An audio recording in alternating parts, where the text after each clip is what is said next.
Hello, refurbishing a Sansui or two Sansui's SP1200 60 watt per channel speakers. These were issued in the early 70s. Of course, throughout the years, speakers were blown.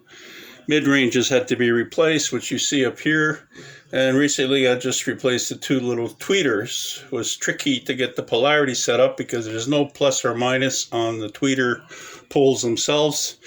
So I had to do tests with batteries and see how this tweeters reacted. You see a beautiful walnut finish here, very pleasing to the eye, which adds to the sound. So this is the other speaker. You can see the original mid-range and tweeter are still intact and still playing wonderfully after almost 40 years.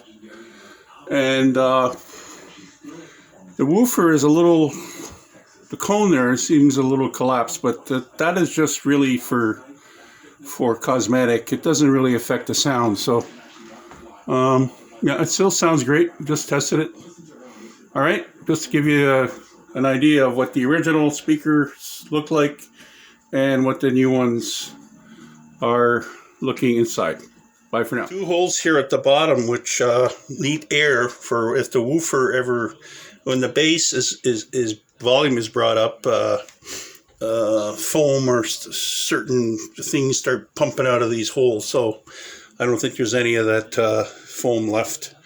Anyway, lovely looking speakers. So the compartment which has been removed, there's transistors and resistors in there which control the sound depending on your mid-range, tweeter, or bass reflex. Here are the replacement speakers. Let's have a look. We've got two tweeters here, which were replaced, and the two mid-ranges we have here, I had to duct tape. Yep, so here we have the final product. Everything's been put back together. No grills. The grills were thrown out inadvertently by my neighbor who had Border speakers 30 years ago. He threw them out with the box. But because they're so good looking, it doesn't matter.